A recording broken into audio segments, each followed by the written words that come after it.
आप देख रहे हैं प्रोग्राम जी सेहत के साथ। मैं हूं आपकी मेज़बान खतीजा राठौर। नाज़रीन, प्रोग्राम के आगाज़ में सबसे पहले बात करेंगे कोरोना वैक्सीन पे। चाइना से 5 लाख वैक्सीन आने के बाद हेल्थ वर्कर्स को वैक्सीन लगाने का अमल जारी है।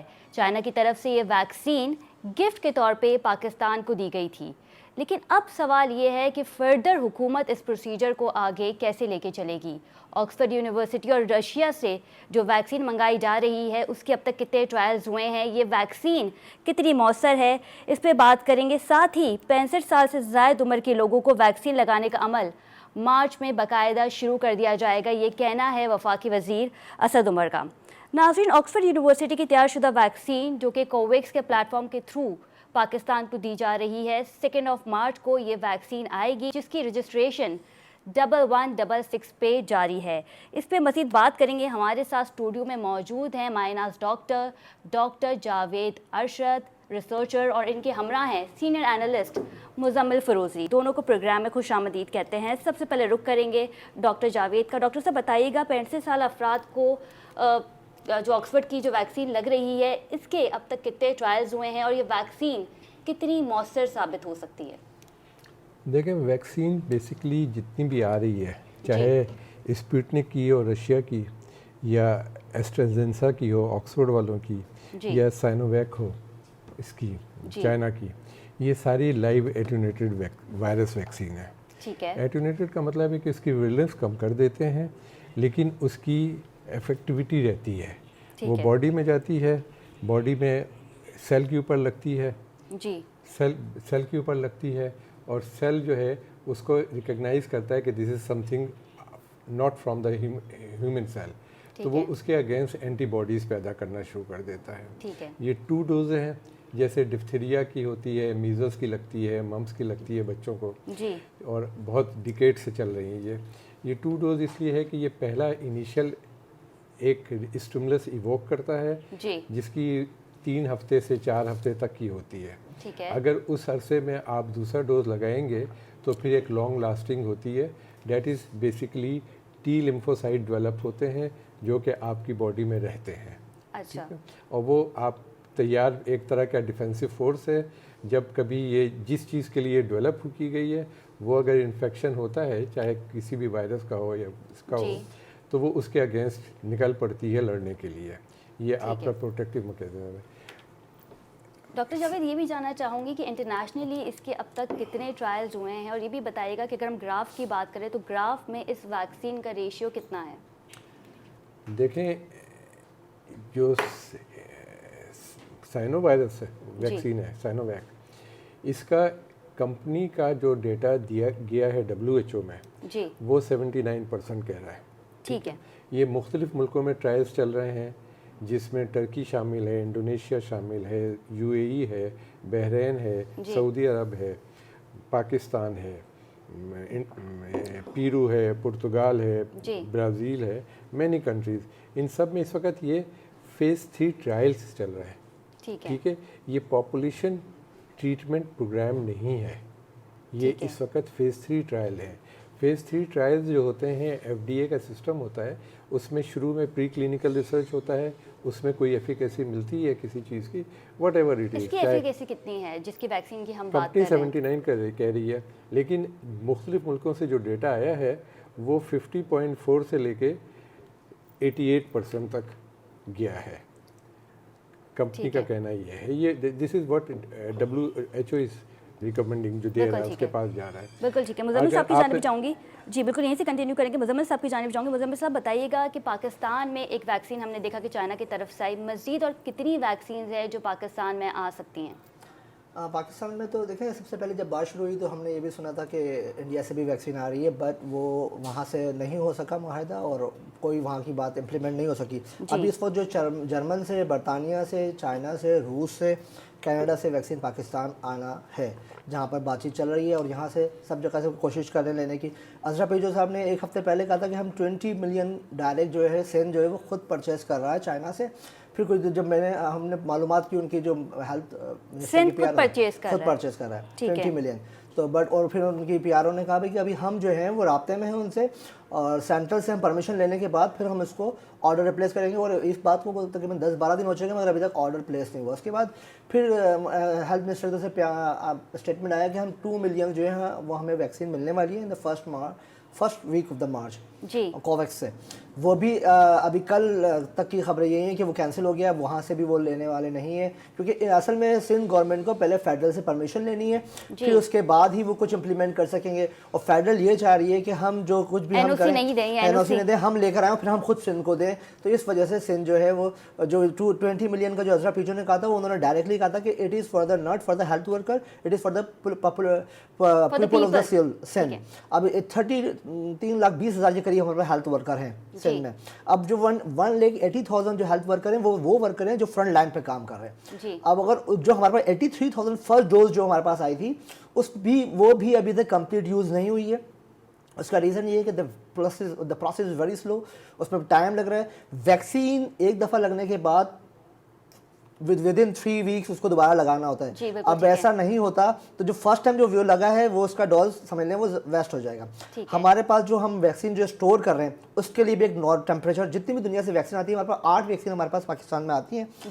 वो जो वैक्सीन हमारे पास आ रही है उसको रखने के लिए एक नॉर्मल टेम्परेचर चाहिए। अगर वो हम मेंटेन नहीं कर पाते जो हमारे पास स्टोर है तो वी कट लॉस रेट वो भी ज़ाया हो सकती है। तो अभी इसी शशोपंज में है, इसलिए दोबारा जो सेकंड कंसाइनमेंट आना था 83 का वो भी अभी तक रिसीव नहीं हुआ है, बिकॉज वो हमने जो हमारे पास जो ऑलरेडी स्टॉक है वो यूज़ नहीं हुआ है अभी तक। अच्छा, ये बात भी अभी कंफर्म नहीं है कि कोवैक्स के प्लेटफॉर्म से जो वैक्सीन आ रही थी फेडरल को वो आएगी या नहीं, क्योंकि 2 मार्च को हमने सुना है कि वैक्सीन आने वाली है। जी अभी तक वो यही उसका मेन रीज़न जो फर्स्ट यही जो हमारे पास स्टॉक ऑलरेडी रखा हुआ है, जब हम उसको यूटिलाइज करेंगे तो हमारे पास टेम्परेचर जो जगह है उसको टेम्परेचर मेंटेन करने की वो खाली होगी, तो हम दूसरा अपने पास लेकर रख सकेंगे। तो इसी वजह से शायद अभी तक इन्होंने, क्योंकि यूटिलाइजेशन नहीं हो सकी वैक्सीन की सही अभी तक, सिर्फ 15 इन्होंने सेटअप लगाए हैं वैक्सीन के सिंध में पूरे ओवरऑल, जिसमें 10 कराची में। और वहाँ पर जो हेल्थ वर्कर्स को अगर कंप्लीट हो जाएगा, हेल्थ वर्कर्स को भी मुकम्मल ये वैक्सीन नहीं मिली है, कुछ ऐसे ही मुजम्मिल साहब? बिल्कुल ऐसा ही है। उसके असल में जो प्रोसेस है वो स्लो है, और प्रोसेस जो वो मैसेजेस जो भेज रहे हैं सब मैसेज भेजेंगे, और जो हेल्थ वर्कर्स को भी पहले वो रजिस्टर्ड कर रहे हैं, तो आफ्टर रजिस्ट्रेशन उन सबको वैक्सीन लग रही है। तो इस प्रोसेस स्लो होने की वजह से बिल्कुल मुजम्मिल साहब प्रोसेस क्यों स्लो, इस पर भी बात करेंगे। डॉक्टर जावेद की जानिब जाऊंगी। एस्ट्राजेनेका वैक्सीन की अगर बात करें तो उसके प्रोसीजर के हवाले से बताइएगा कि इसका प्रोसीजर क्या और इंटरनेशनल ये वैक्सीन कहाँ कहाँ यूज़ हो रही है। डॉक्टर जावेद, एक अहम चीज़ भी मैं आपसे जानना चाहूँगी, वो ये कि जो ये वैक्सीन लगाता है क्या इसके कोई साइड इफ़ेक्ट्स भी हैं, कोई साइड इफ़ेक्ट सामने आए हैं इस वैक्सीन के? साइड इफ़ेक्ट जो है आम बॉडी के अंदर कोई चीज़ भी डाली जाएगी तो बॉडी उसको रिएक्ट करती है। अब वो अगर हेडेक है, फीवर है, जहाँ पे लगाई गई वहाँ पे दर्द हो रहा है, तो ये वैक्सीन का रिएक्शन नहीं है, ये एलर्जिक रिएक्शन उसका नहीं है, ये बॉडी का रिस्पॉन्स है। ठीक है। अगर 4 घंटे के अंदर वैक्सीन लगाने के आपका प्रॉब्लम होता है, हाइव्स होती हैं, स्नीजिंग होती है, उल्टियाँ होती हैं, तो ये वैक्सीन का है। इसके अब तक ऐसे वैक्सीन के निग्लिजिबल टाइप के रिस्पांस मिले हैं, बॉडी का रिस्पांस मिला है ज़्यादा, और यही WHO का भी डेटा है। वो पेन इन द आर्म तकरीबन 90% बताते हैं लगने के बाद, और बाकी चीज़ें जो हैं हेडेक है, फीवर है, ये डिफ़र करता है उनका 60 to 70%। एस्ट्राजेनेका जो वैक्सीन है पाकिस्तान समेत कितने ममालिक में इस्तेमाल की जा रही है? तकरीबन 18 ममालिक में इस्तेमाल की जा रही है। 18 ममालिक में। और ये जो है ये बेसिकली एडिनो वायरस से बनाई गई है, जो कि सार्स जो था 2012 में, वो उसका डेटा उनके पास और लेबॉर्ट्री में उनके पास उसकी चीज़ें पड़ी हुई थी। इन्होंने अप्रैल में इसकी वही चीज़ें निकाल के काम शुरू किया था, और उसको इसीलिए 5 महीने के अंदर इन्होंने रजिस्ट्रेशन के लिए वैक्सीन बना के दे दी थी। इसकी एफिकेसी तकरीबन 88% है, 88% है, ऑक्सफोर्ड वाले क्लेम कर रहे हैं जी। इसमें से अभी टेम्परेचर की बात हो रही थी, ये फाइज़र वालों की और मेडरोना की जो है ये -70 सेल्सियस के ऊपर स्टोर होता है। चाइना की जो है ये -20 के ऊपर है। इसमें से वाहिद एक स्पुतनिक है रशिया की, जो कि क्रिस्टल फॉर्म में है, और इसमें टेम्परेचर +2 से +8 तक पे भी रह सकती है। ठीक है। तो उसकी ट्रांसपोर्टेशन बहुत आसान है, उसके स्टोरेज बहुत आसान है। ठीक है।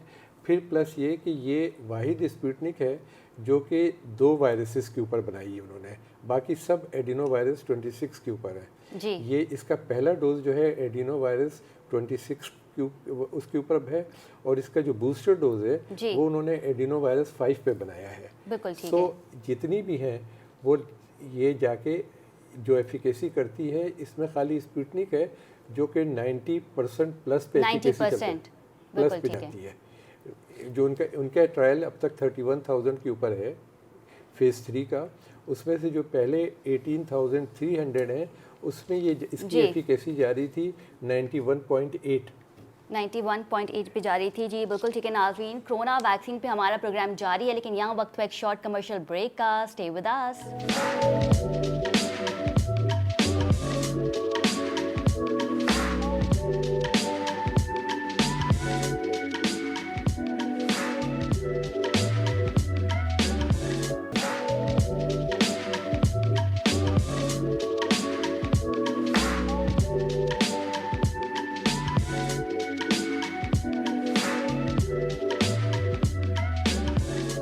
नाज़रीन welcome back from the break. Corona vaccine पे हमारा प्रोग्राम जारी है और हेल्थ वर्कर्स को वैक्सीन लगाने का अमल भी जारी है। मुजम्मिल साहब की जानिब जाऊंगी। मुजम्मिल साहब बताइएगा वैक्सीन स्टेशंस पे SOPs को किस तरह फॉलो किया जा रहा है, और साथ ही अफवाहें भी गर्दिश हुई थी कि कुछ हेल्थ वर्कर्स ने वैक्सीन मंगाने के लिए वक्त मांग लिया है, क्या तहफ़्फ़ुज़ात इस वैक्सीन को लेके?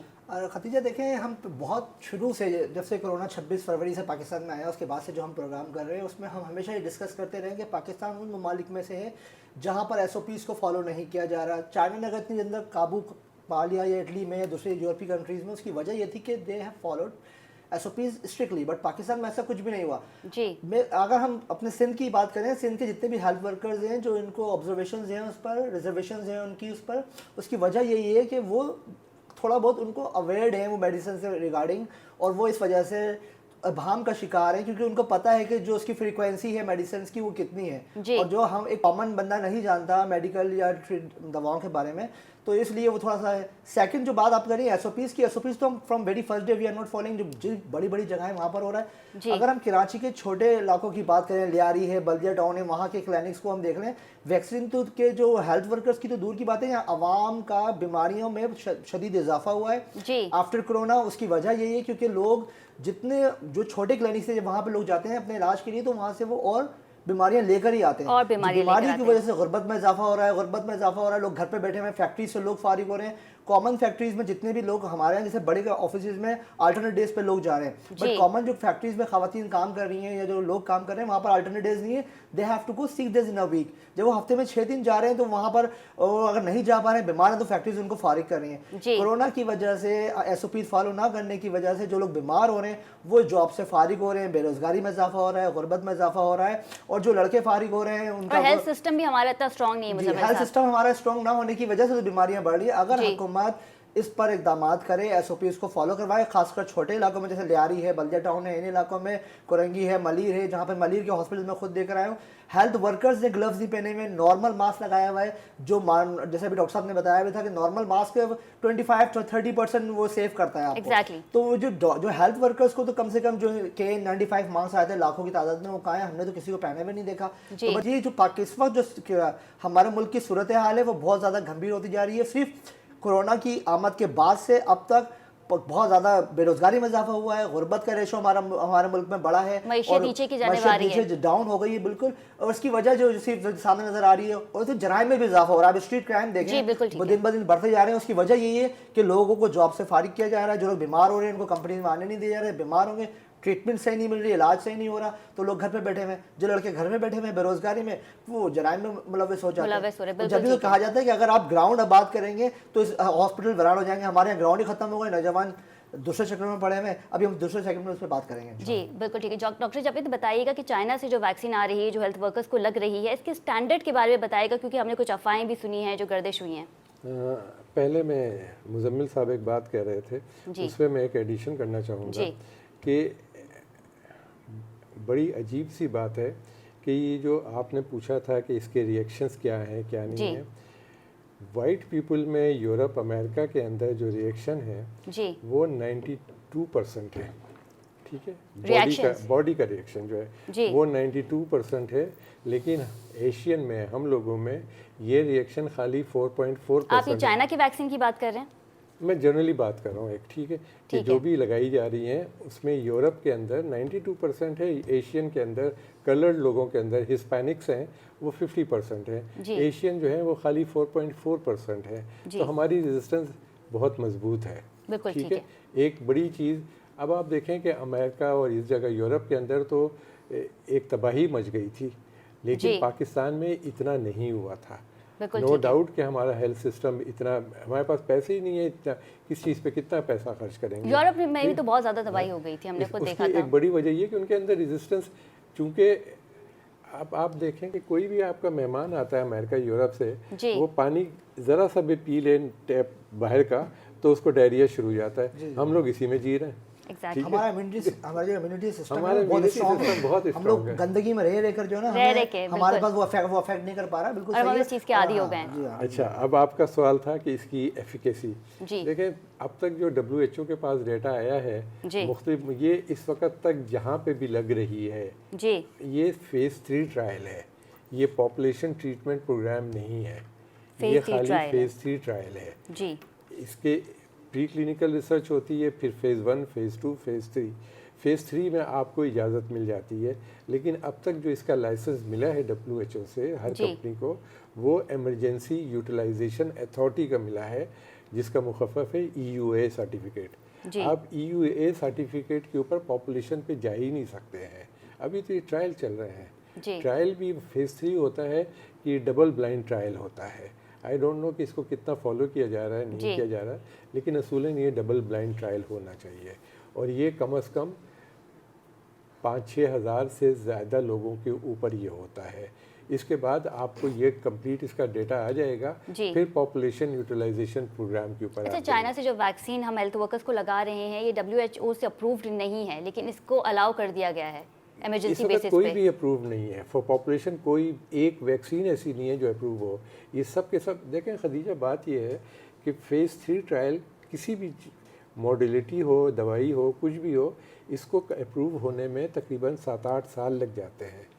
7-8 साल थे नहीं हमारे पास, ठीक है। इस पे काम शुरू हुआ अप्रैल में ज़्यादातर जगहों पे, और ये नवंबर दिसंबर में अप्रूवल के लिए भेज दिया गया था। तो इसको WHO ने खाली इमरजेंसी यूटिलाइजेशन अथॉरिटी दी है। बिल्कुल ठीक है। एक बात ऐड कर दूं, कोई भी वैक्सीन जो बनती है उसको 3 से 5 साल लगते हैं बनाने में। 3 से 5 साल, फिर उसको फर्स्ट ऑफ ऑल हमें जानवरों पे इम्प्लीमेंट करते हैं, उसको फर्स्ट, सेकंड, थर्ड, बिल्कुल डॉक्टर साहब यही कह रहे हैं कि जानवरों के इम्प्लीमेशन के बाद फिर वो इंसानों के लिए आती है, और फिर भी वो भी हेल्थ वर्कर्स के बाद। मुज़म्मिल साहब, एक बहुत इंपॉर्टेंट सवाल है, प्राइवेट सेक्टर्स को वैक्सीन इंपोर्ट करने का कह दिया गया है, और जिसकी प्राइस कैप भी अब तक नहीं बताई जा रही, अब तक प्राइस कैप भी इसकी डिसाइड नहीं हुई है। क्या वजह है कि हुकूमत ने ये फैसला किया है? देखिए खदीजा, उसकी साफ वजह तो आप बिल्कुल। अच्छा, एक ये भी है कि हमारे यहाँ पे माफियाज की कमी नहीं है, हमारे पास चीनी माफिया है, आटा माफिया है, तो क्या अब एक नया माफिया बनने जा रहा है? मेडिसिन दवाइयों का वालों का माफिया पहले भी था, आपने देखा होगा, दवाइयाँ बढ़ती रही हैं और शॉर्ट भी होती रही हैं, मेडिसिन बाज़ारों में मिलती नहीं है, फिर ब्लैक में मिलना शुरू हो जाती हैं। ये तो medicine mafia is very strong है, बट जो अभी जो वो सिस्टम, ये पूरी दुनिया जो है वो मार्केट कैप्चर कर रही है, और ये इस वक्त जो वार है, लोग किसको कहते हैं, बायोलॉजिकल वार है, और ऑफ कोर्स ये उसी तरफ जा रही है। अब जो मामला है ये कोरोना वैक्सीन के आवाम तक पहुंचाने का नहीं है, कौन कितनी मार्केट कैप्चर करता है, सारा खेल इसका है। अब इस वक्त जो पाकिस्तान में 3 बड़ी कंपनीज हैं जिन्होंने अप्लाई किया, रजिस्ट्रेशन की अभी तक किसी की भी नहीं हुई है, बट एक जो सबसे स्ट्रॉन्ग समझा जा रहा है वो सिंध मेडिकल वाले हैं, और कल उनका स्टेटमेंट भी चल रहा था, उनका स्टेटमेंट भी आया था ऑफिशियली कि उनकी बात हो गई है, बट उन्होंने अभी तक प्राइस उन्होंने भी डिसाइड नहीं किया। वो कहाँ से, वो उन्होंने इंडिया भी अप्रोच किया है, वो कह रहे हैं हम इंडिया से भी ले सकते हैं, हम वया, और जो चाइना से भी ले रहे हैं, वो रूस से भी ले रहे हैं, जर्मनी से भी ले रहे हैं। वो जब उनको लाइसेंस, प्राइस कैप नहीं बताई जा रही, प्राइस की डिस्ट्रीब्यूशन वजह यही नहीं बताई नहीं जा रही है। देखें, जब ये आम, अभी तो अवाम उन्नास के लिए मेडिसिन आई, वैक्सीन आई नहीं है जी, जब लोग बाहर जाना शुरू करेंगे, या स्टूडेंट के लिए, स्टूडेंट वीज़ा के लिए, या जॉब के लिए, जितने लोग, हज़ार लाखों लोग बाहर आते जाते हैं, तो उनको सबसे पहले जो प्रॉब्लम सामने आएगी वो यही होगी, जो एक वैक्सीन सर्टिफिकेट इशू होगा इसका, और जो वो दिखाकर, जैसे it would be like document, जैसे सब डॉक्यूमेंट हमारे पास होते हैं पासपोर्ट वीज़ा के लिए, ये भी डॉक्यूमेंट होगा, जो वो वैक्सीन सर्टिफिकेट अगर जिसके पास होगा, तो वो बाहर जा सकेगा, ट्रैवल कर सकेगा। तो बिल्कुल बिल्कुल उसी तरह। तो ये जो वैक्सीन जो is going to be a huge business, लोग बहुत पैसा कमाने वाले कंपनीज इसमें, और फिर प्राइस डिसाइड नहीं है। अगर आप गवर्नमेंट सरकारी खाते पे लगवाते हैं तो आपका नंबर आएगा, SMS करेंगे, जब आएगा जब जाएंगे पैसा देके आप उसी टाइम जाएंगे, उसी टाइम लगवा लेंगे। तो बाहर जाने वाला बंदा है जो बाहर जा रहा है वो क्यों किसी का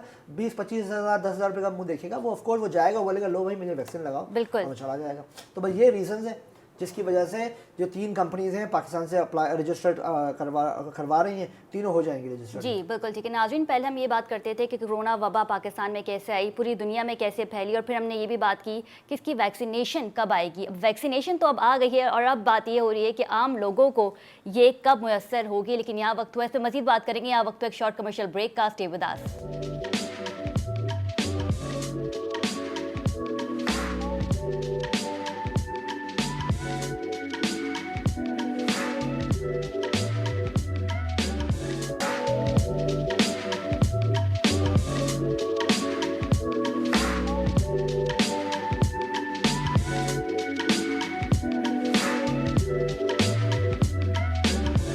नाज़रीन, welcome back from the break. Corona vaccine पे हमारा प्रोग्राम जारी है। चाइना से जो वैक्सीन आई है वो भी हेल्थ वर्कर्स को लग रही है, साथ ही मज़ीद और भी वैक्सीन आ रही हैं। इंटरनेशनली कोरोना वैक्सीन की प्राइस कैप क्या है, ये सवाल करेंगे डॉक्टर जावेद से। डॉक्टर साहब बताइएगा, इंटरनेशनली की अगर हम बात करें तो क्या प्राइस कैप है ऑक्सफोर्ड यूनिवर्सिटी की वैक्सीन की और रशिया वैक्सीन की? देखें, इसमें से इसको ब्रॉडली अगर हम डिवाइड कर दें तो इसमें से 2 हैं जो कि मैसेंजर RNA की जीनोम से बनाई गई हैं। One is Pfizer, the other is Moderna. ये -70 पे होती है फाइज़र की। मेड्रोना की जो है वो भी ऐसी ही टेम्परेचर पे, इसकी ट्रांसपोर्टेशन मुश्किल हो जाती है टेम्परेचर मेंटेनेंस की वजह से। ये वो इसकी फाइज़र की जो है वो कोटेड प्राइस जो है वो $32 से लेके $38 पर डोज है। मेड्रोना वालों की $20 पर डोज है। ठीक है। आपने स्पुतनिक की बात की है, स्पुतनिक है $10 पर डोज। ठीक है। एस्ट्राजेनेका वालों की ऑक्सफोर्ड की जो है उसकी प्राइस है $4 पर डोज। ठीक है।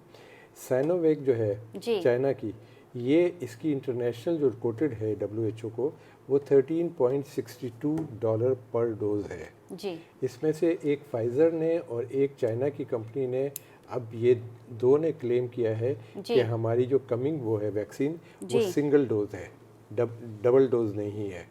ठीक है, एक ही डोज इसका लगेगा, एक ही डोज इसका लगेगा। ये अभी तक उनका वो क्लेम है, अब तक मार्केट नहीं किया उन्होंने, डेटा भी अब तक उन्होंने WHO को कुछ नहीं दिया है। ठीक है, लेकिन प्राइस ये है। अब प्राइस तो ये, मुजम्मिल साहब कुछ कहना चाह रहे हैं? मैं ये कहना चाह रहा हूँ प्राइस का तो देखें, जब वो आएंगी मेडिसिन तो फिर ही पता चलेगा। अभी ये जो हम जितने भी हम एग्जप्शन कर रहे हैं इससे ज़्यादा रेट बहुत हाई होंगे, क्योंकि वो बोलेंगे हमें कॉस्ट इतनी पड़ गई। और ये मैंने आपको बताया कि ये बिजनेस वॉर शुरू होने वाली है। ये आवाम को जो पैसा वो अफोर्ड कर सकता होगा उसी को ये वैक्सीन लगेगी। अच्छा मुजम्मिल साहब, ये बताइएगा सिंध में कितने वैक्सीन स्टेशन बने हैं और मज़ीद कितने बनने जा रहे हैं? देखिए 15 वैक्सीन सेंटर यहाँ पर बने हुए हैं, और उन वैक्सीन सेंटर्स को वो ऑलरेडी जो वर्किंग हॉस्पिटल्स हैं उन्हीं में बनाया गया है। जैसे लाड़काना में चांदका मेडिकल कॉलेज में बनाया गया है। तो अगर वो बहुत दूर हैं और ये मुझे नहीं समझ सकता कि ये फिजिबल होगा लोगों के लिए। It will be very tough for the people. मगर इसमें ऐसा होना चाहिए कि कोई मोबाइल हेल्थ यूनिट हो। जैसे पहली बात तो ये कि देखिए मोबाइल जो सेहत की सूरत हाल है उसको देखा जाए तो मोबाइल हेल्थ यूनिट जो है वो तो कराची में भी होने चाहिए। कराची में भी बहुत दूर दराज इलाके हैं, ख़वातीन हॉस्पिटल्स में जाती हैं तो वहाँ पर उनको वो रश बहुत ज़्यादा है और SOPs फॉलो नहीं कर पा रही हैं। तो अगर यहाँ पर मोबाइल यूनिट लगाए जाएँ, हुकूमत इसको थोड़ा सा सीरियसली ले, मोबाइल यूनिट काम करना शुरू कर दे, तो जो घर की ख़वातीन हैं, जो लोग घरों पे जैसे दूर दराज इलाकों में यहाँ पर रहते हैं, कराची में बहुत दूर दूर तक हॉस्पिटल नहीं मिलते हैं, तो वो उनको थोड़ा सा सहूलियात मिल सकेंगी। सहूलियात मिल सकती है, बिल्कुल ठीक है। डॉक्टर जावेद, देखें बात यह है मुजम्मिल साहब के, आपकी जो साइनोवैक है इसकी स्टोरेज है -20 डिग्री सेल्सियस के ऊपर जी। जो अमेरिका वाली है फाइज़र की, मेड्रोना की, उसका तो -70 डिग्री की पे उसकी स्टोरेज है टेम्परेचर। तो आप मोबाइल के ऊपर -20 भी कर सकेंगे? नहीं, बहुत मुश्किल है, बहुत मुश्किल है। ये किसी टेक्निकली पॉसिबल नहीं है। टेक्निकली पॉसिबल नहीं है। इसमें से खाली स्पुतनिक वाली जो वायरस है, मैंने पहले भी जिक्र किया कि ये जो है ये लिक्विड फॉर्म में नहीं है, ये सॉलिड फॉर्म में है। इसको उस वक़्त वाटर के साथ मिला के तैयार किया जाता है और ये +2 to +8 के ऊपर भी स्टोर हो सकती है। सो दूर दराज इलाकों में मोबाइल उसके अंदर स्पुतनिक की जो सहूलत है वो कहीं ज़्यादा वायबल है। और if I am not wrong यही वो वैक्सीन है जो प्राइवेट सेक्टर्स को दी जा रही है मुजम्मिल साहब? जी ऐसा ही है। वो तो देखें खरीदने वाले तो पहला तो यही पर्पसल है कि ये वैक्सीन दी जाएगी जर्मन की, बट ये कि जो खरीदने वाले जितना देखें ये तो वही वाली वार है ना कि जो जितनी बिट लगाएगा वो उतना ही कामयाब होगा। जी बिल्कुल ठीक है। डॉक्टर जावेद बताइएगा, एक रिसर्च साबित हुई और बाकी आप खुद भी एक मायनाज रिसर्चर हैं, तंबाकू नोशी के आदी अफराद में कोरोना की जो बीमारी है वो बहुत तबाहकुन साबित हो रही है, क्या कहेंगे इस पे? देखें, एक मिस राठौर बेसिक पॉइंट एक ये है जी कि हर वो पेशेंट जो कि इम्यूनो कॉम्प्रोमाइज़ है जी उसको पर 100 का अगर आप डेटा लेंगे तो उसमें कोरोना होने के इम्कानात दूसरे लोगों के मुकाबले में कहीं ज़्यादा है। जी बिल्कुल ठीक है। और हर वो पेशेंट जो कि इम्यूनो कॉम्प्रोमाइज़ है और कोरोना अफेक्टेड है जी उसके मरने के इम्कानात भी दूसरे लोगों के मुकाबले में कहीं ज़्यादा है। कहीं ज़्यादा ठीक है। ये बेसिकली एक इम्यूनो कॉम्प्रोमाइज़ पेशेंट की डिज़ीज़ है। और बहुत सी दूसरी डिजीज़, अब तो ये आ चुका है कि जी कैंसर जो है ये भी आपकी जेनेटिक डिजीज़ है। जेनेटिक डिजीज़ है, डिजीज़ जैसे कि हम कहते हैं डायबिटिक शुगर। अगर वो जो है आपका शुगर का यूज़ आप कहते हैं तो वो है, सिगरेट स्मोकिंग है, तंबाकू या गुटखा खाने का है, वो उसको इन्वायरमेंटल फैक्टर है जो इसको इन्हेंस करता है, लेकिन बेसिक ये जेनेटिक ही है। Basic genetic. इसी तरीके से कोरोना वायरस में भी जो सिगरेट स्मोकिंग इनिशियली वो आया था कि वुहान से कि जी म्यूकस प्लगिंग हो जाती है which is cause of death. ठीक है। जो पेशेंट स्मोकर है उसमें तो वैसे ही लंग के प्रॉब्लम उसके हैं, उसमें थोड़ा बहुत भी हुआ तो वो बहुत ज़्यादा उसके असरात होंगे आम पॉपुलेशन के मुकाबले में। ठीक है। और no doubt cause of death DIC disseminated intravascular coagulation और ये है जी म्यूकस प्लगिंग ये है। बिल्कुल ठीक है। मुजम्मिल साहब की जान भी जाऊँगी। मुजम्मिल साहब बताइएगा कि कुछ इतलात भी हमारे सामने ऐसी आई हैं कि चंद एक फैक्ट्रीज़ हैं जहाँ पे SOPs को फॉलो नहीं किया जा रहा, क्या कहेंगे इस पे? अरे चंद एक फैक्ट्रीज़ नहीं है खतीजा, पूरे कराची का यही हाल है कि जितनी भी फैक्ट्रीज़ हैं वहाँ पर SOPs को फॉलो नहीं किया जा रहा है। और स्पेशली अगर हम बात करें ख़वातीन वर्कर्स की, तो ख़वातीन वर्कर्स को ना सेहत की सहूलियात दी जा रही हैं। जो ख़वातीन भी बीमार पड़ती हैं उनको फैक्ट्री से या कंपनी से फारिग किया जा रहा है। अगर वो लोग सहूलियात नहीं दे सकते जो फैक्ट्री मालकान हैं तो कम से कम वो लोगों को फारिग तो ना करें, भाई 3 दिन 4 दिन की छुट्टी दें और फिर जब वो रिकवर कर जाए फिर वापसी बुला लें। मगर जो सेहत की सहूलियात हैं उसका बहुत बुरा हाल है, वो क्यों बुरा हाल होने की वजह सिर्फ SOPs पर अमल दरामद ना करवाना है। अच्छा मुजम्मिल साहब, एक और बात भी आपसे जानना चाहूँगी कि वबा के दौरान मंशियात, तंबाकू नोशी जैसी जो चीज़ें हैं उनका ख़रीदो फ़रोख्त तो बहुत ज़्यादा बढ़ गया था और पाकिस्तान में इसका रेशियो बढ़ता चला जा रहा है, क्या वजह है? उसकी वजह भी यही है। देखिए, जब बंदा बेरोज़गार होगा, फारिग बैठा होगा तो कुछ तो करेगा ही। तो ये या तो वो जराइम में मुलव्वस होगा या वो नशा करेगा। जितने भी नशे के आदि लोगों से मेरी मुलाकात हुई है, हमने सर्वे किया उन पर, तो ज़्यादातर वो लोग होते हैं जो बिल्कुल फारिग बैठे होते हैं, घर पे उनके करने में कोई काम नहीं होता तो वो कुछ खाना शुरू कर देते हैं। दस्तयाब क्यों हो रहा है इतनी आसानी से? इसकी रोकथाम भी तो होनी चाहिए ना। स्मगलिंग बहुत ज़्यादा हो रही है ना। अभी इतनी बड़ी खेप छालिया की अफगानिस्तान ये बलूचिस्तान पर पकड़ी है, पता नहीं कितने टन छालिया पकड़ी, करोड़ों की मालियत की। वो छालिया कहाँ गई है नो पता। देखिए, वो जो चीज़ पकड़ी जाती है वापसी बाज़ार में ज़रूर आती है, चाहे वो कुछ भी हो। जलाया कुछ और जाता है, वापसी बाज़ारों में बेचा जाता है। बहुत ज़्यादा इसकी तो ये जो स्मगलिंग है इसकी जब तक रोकथाम हम नहीं कर सकेंगे तो मंशियात नहीं हो सकेगी। इंडिया के मावे अभी तक जो वो खाते हैं लोग वो अभी तक आ रहे हैं यहाँ पर पाकिस्तान में। ज़्यादा उसका इस्तेमाल होने की वजह यही है, बेरोज़गारी। जब बंदा फारिग बैठा होगा और जो कंपनीज में काम करने वाले लोग हैं, कंपनीज में देखिए लोग ये जितने लोग खा रहे होते हैं गुटखा, मावा, तंबाकू, ज़्यादातर वो जो निचला तबका जो ये काम कर रहा है वो लोग। एग्जैक्टली। बहुत शुक्रिया ji doctor Javed. Miss Rathore, I want to make an statement now. Corona virus पे जो हमारे रिसर्चर हैं अब तक उस जगह पहुँचे ही नहीं कि ये वायरस कहाँ पे जाके अटैक कर रहा है। ठीक है। हमारी body cells, trillions of cells पे बनी है। ठीक है जी। इसमें हर सेल के अंदर अल्लाह ताला ने एक जनरेटर रखा है जिसको माइटोकॉन्ड्रिया कहते हैं। बिल्कुल ठीक है। ठीक है। ये माइटोकॉन्ड्रिया ATP बनाता है जिसपे हमारे जब सांस लेना ये सारे फंक्शन इसके ऊपर। बिल्कुल ठीक है, बिल्कुल ठीक है। डॉक्टर जावेद, प्रोग्राम का वक्त खत्म होने को है। Thank you so much. Muzammil साहब भी हमारे साथ मौजूद थे। अगले हफ्ते आपसे फिर मुलाकात होगी। अपना बहुत ख्याल रखिएगा। अल्लाह निगहबान।